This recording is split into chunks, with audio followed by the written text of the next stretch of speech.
Olá, internautas! Estamos iniciando mais um programa Literatura e Prosa.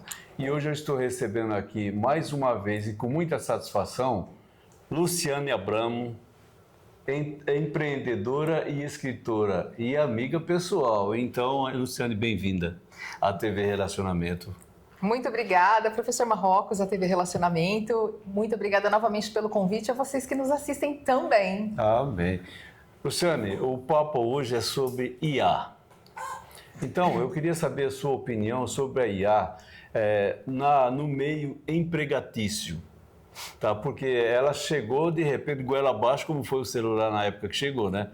Goela abaixo. Então, como você vê isso, a chegada dela de repente assim, e como é que as empresas que têm vários empregados estão lidando com isso? Bem, professor Marrocos, a inteligência artificial, ela não é de repente, ela já vem de uma longa data, a partir de 1958, né, fora do Brasil, falando de uma maneira assim bem geral, e começou no Brasil antes dos anos 2000 com a área de ciência, pesquisa, tá? Em 2010, que começou, né, o início do século, final do século 20 para começo de 2021, já iniciamos a inteligência artificial, mas ela era um pouco mais restrita para determinados setores, né? Setores. Porque a população veio conhecer agora. Exato. Então, assim como para a gente poder fazer uma análise, né? Todo momento a gente vive em transformação. Então, na época, nós tivemos a transformação industrial, né, da era industrial, depois tivemos a questão da robótica. Então, exato, né, eu queria falar a respeito disso. E aí foi tudo muito pautado, ou seja, foram ciclos, né, e que fizeram a chegada. Para a população, aqui no Brasil, chegou em torno de 2 anos atrás, né? Exato. Com o ChatGPT, né? O Gemini, né? Gemini, enfim. No entanto, isso não é de agora. É para a população, para o consumidor final, que dá essa impressão que chegou agora. Então, mas veja bem, assim, a exemplo da robótica, quando ela entrou nas montadoras, certo. Eu queria salientar o seguinte: ela vai fazer o mesmo processo, o mesmo caminho que fez naquela época de desemprego. Tá? Eu vou citar um exemplo pequeno aqui. Por exemplo, um cineasta, ele vai fazer um filme, vamos supor que ele vai fazer um filme de faroeste, alguma coisa assim. Ele precisa de uma cidade cenográfica. Sim. A IA monta, não monta? Monta. Isso. E quantas pessoas não vão perder o emprego que fariam aquela cidade funcionar? Sim. Existem pesquisas aí pela McKinsey, entre outras instituições, que realmente milhares, né? Mais de 400 mil, aí eu não tenho esse número agora, nesse momento, postos de trabalho serão substituídos. No entanto, novos trabalhos, novos cargos, novas formas de se trabalhar existirão.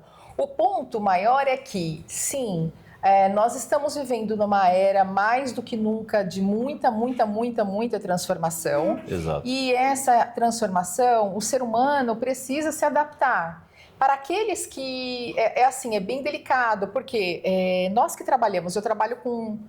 na época a gente falava informática, né? Desde os 11 anos de idade.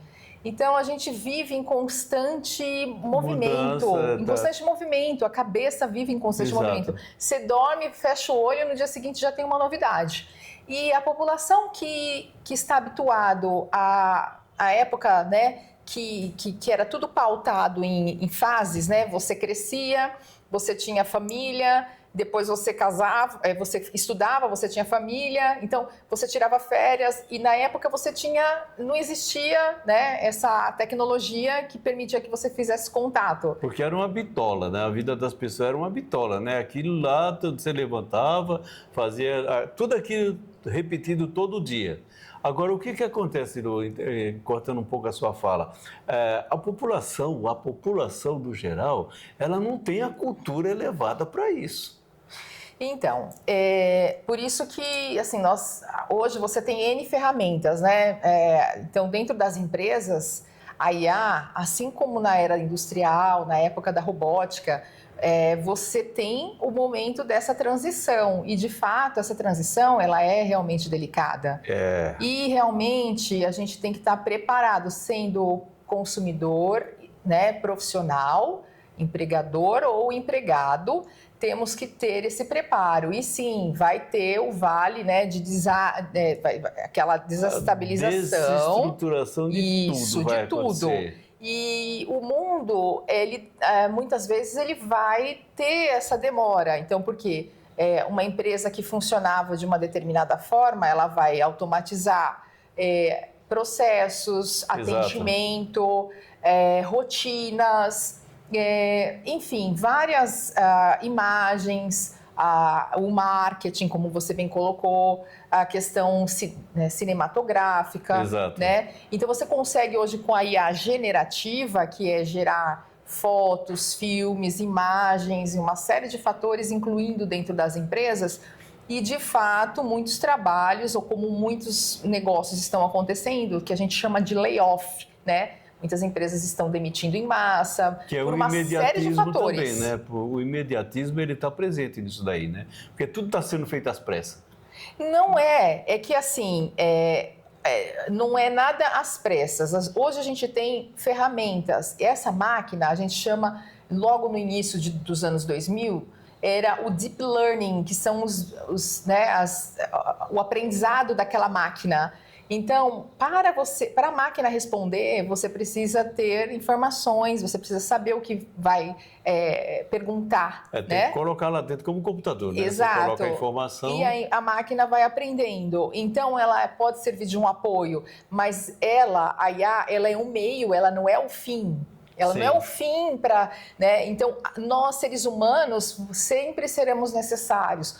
No entanto, a gente tem que estar muito além, sendo como empresários ou como funcionários, porque realmente tudo está mudando. Está mudando. Mas e com relação à economia, Luciane? Porque, veja bem, se não tem emprego, a economia cai. Sim. Não tem compra, não tem... Como que isso aí vai funcionar? Mas vai dar tudo certo. Mas que período vai dar tudo certo? Quanto tempo vai demorar esse tudo certo? Então, aí tudo é a questão do sistema, né? Porque, por exemplo, a gente tem hoje recentemente eu fiz um artigo falando sobre a questão da taxa de juros, né? Pedindo um socorro, um apelo para o Copom em nome dos empresários. E eu vejo que os empresários têm solicitado isso a todo momento. Por quê? Porque isso não é importante apenas para nós, é importante para o Brasil, para a economia, para a nação. Porque tudo está mudando, menos a conta não está fechando, não tá que batendo, é o que, né? pegando um pouquinho desse gancho, né? E da aí, o que acontece? Essa questão, a gente muda, os empregos desestabilizam e você não consegue pagar as contas. E a gente vê nesse momento mais de 100 milhões de pessoas que estão trabalhando, mas outras dependem de alguém. Só que a gente não tem como acompanhar, né? E aí esse acompanhamento vai necessitar do quê? De uma série de reestruturação na economia. Esse é o meu apelo para os ministros, né? E já falamos a respeito disso, e os empresários estão falando isso em vários cenários, porque senão a gente não consegue, a gente vai ter um problema sério de algo maior. Então, precisa o quê? Equilibrar. Mas esse equilíbrio demora. Então, mas na fala dos ministros, do pessoal da economia que entende disso, dá a impressão que estão falando assim para dizer assim, nós estamos fazendo alguma coisa, e não se vê coisa feita.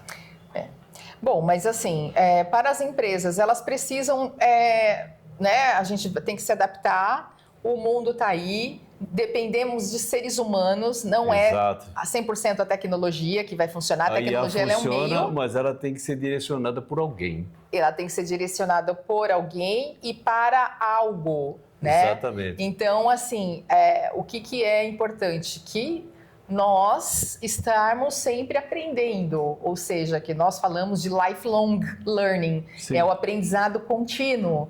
Para nós que sempre estamos estudando, hoje com 13 pós-graduações, mas uma eterna aprendiz, e eu tenho a humildade de falar isso, é uma coisa natural. Agora, para aquelas pessoas que não estão aprendendo... Exato. Aquele que está estacionado com a cultura, com o aprendizado cultural. Por exemplo, o cara termina a 8ª série, o 3º colegial, eu já terminei. Eu ouvi muito isso daí. Também. Então, essa pessoa não vai acompanhar. Depende. Não, né? mas do quê? Depende do que ela vai fazer, do trabalho dela. Então, quer dizer, depende. cada vez mais vai jogando a um terceiro plano. Não é isso? Porque ele não vai conseguir acompanhar a evolução da coisa. Porque ele não se preparou. Porque quando há anos atrás, eu falava, estuda, gente, que amanhã ou depois vai ser difícil, vai precisar. Você ouvia assim, professor, mas o país é devagar, o pessoal trabalha assim, vive dessa forma assim, não tem uma perspectiva boa. Para quem fez, tem. Para quem estudou, tem. Um exemplo é você, que desde os 13, 14 anos que você está batalhando, estudando tudo, né, conheça a trajetória toda, olha o resultado. Agora, se você falar assim, não vai dar certo, não vai dar certo, e ficar sentado em casa, não vai dar certo mesmo. Exato. Agora, a IA chegou para ela falou, de repente, eu estou aqui e tal, eu não sei fazer. Eu vi uma charge esses dias aí que foi muito legal. Tinha um robô sentado num banco de praça, lendo um livro, e várias pessoas passando com o celular na mão. Então. Aquilo ali, mais do que, né, é um alerta. É um alerta. Porque o cara, ou você vai aprender, ou vai ficar lá atrás. É assim, então, ou seja, a IA está aí já há muitos anos, né? Para o consumidor final, ela está aparentemente que chegou agora. Veio com tudo, né? No entanto, nós precisamos acompanhar, né? Como tudo, como toda transformação. Toda transformação, mas como preparar, Luciana, a população para isso? Então, a população precisa primeiramente querer, né? Porque hoje nós temos, né, pessoal, a internet. Na época da Segunda Guerra Mundial, antes da Segunda Guerra, na época dos meus tataravós, né? Não existia um telefone, telegrama e pombo correio, né? Era muito difícil, tudo muito difícil. Hoje nós temos uma internet e a gente tem que buscar o conhecimento, sair um pouco das distrações, porque estudos mostram que o ser humano, Brasil, né, fica em média, o estudo atual agora de 2024, 2025, 9 a 10 horas por dia, fica atrás da África do Sul, no telefone, né, no telefone celular, ou seja, fica mais tempo no dispositivo, nas telas, do que dormindo. Então, aproveitar o tempo para aprender, tem muito material à disposição, né? E também tem que você precisa aprender, você tem um investimento que você precisa fazer. Então, mas tem muita besteira também no celular, na internet, que o pessoal se distrai com isso. Então, mas o tempo passa, né? Isso, né? Mas assim, se a pergunta é como fazer, a primeira coisa se interesse, vai buscar, porque recurso tem. Use o que tem, né? E vai aprendendo, e a gente é um eterno aprendiz. Eu quero ter, sabe lá quantos anos, e ser aprendiz eterna. Eu não sei tudo. Você acha, então, que a IA, aos poucos, ela vai conseguir adaptar a população a ela? Porque ela não se adapta à população, é a população que tem que se adaptar, né? A população... todos, né? A nação, a gente está vivendo essa era há muitos anos, a gente vive em transformação, né? Desde que o mundo é mundo. Desde que o mundo é mundo. Então, a gente tem que ter o quê? Está inovando? Isso é uma parte da inovação. Inovação você pode inovar uma empresa, um produto, um conhecimento, uma atividade, um processo, né? E reestruturação, as empresas estão em reestruturação, tem coisas que vão ficar em desuso, vão entrar novos novas formas. Então, assim, ela está aí, vai ficar, vai ter várias adaptações, já estão falando em bolha, que uma hora vai estourar. Sim, pode ser que sim, porque muitas empresas estão investindo em situações de IA e que vai estourar. No entanto, como tudo, vai se ajustando para ter uma nova situação. Então, a gente, em resumo da ópera, nós precisamos sempre estar aprendendo e nos atualizando. Não importa se você... E uma coisa legal aqui que eu vejo assim, que é maravilhosa, em dos meus livros eu falo sobre isso, né? Que é o enfrentar, né? O enfrentar, lá, êxito do empreendedor em ação em frente, que é direcionado para empreendedores, por exemplo, mas ele pode ser usado para profissionais ou estudantes. Por quê? A gente a todo momento tem que estar se atualizando e não devemos ter vergonha, porque você vai subir, você vai descer, você vai precisar mudar o caminho, mas a gente precisa atualizar. E com todas as ferramentas que nós temos, as empresas e os funcionários e os consumidores vão se habituar. Então, tudo vai se gerando. É importantíssimo. Queria eu, quando eu tinha meus 11 anos de idade, ter essa condição, pesquisa, né? Que eu tive que negar. Estamos nos instantes finais aqui, já estamos até ultrapassando. Tá bom. Satisfatória a sua resposta sobre IA. Não me convenceu totalmente ainda, né? Okay. Mas está chegando lá. Que ótimo. Te agradeço muito pela entrevista aqui. Muito obrigado mesmo. Você sabe que é uma satisfação sempre aqui entrevistar você aqui, né? Obrigada a todos e tenha um excelente dia, noite ou tarde. Assim nós encerramos mais um programa Literatura e Prosa. Obrigado, um abraço e até a próxima.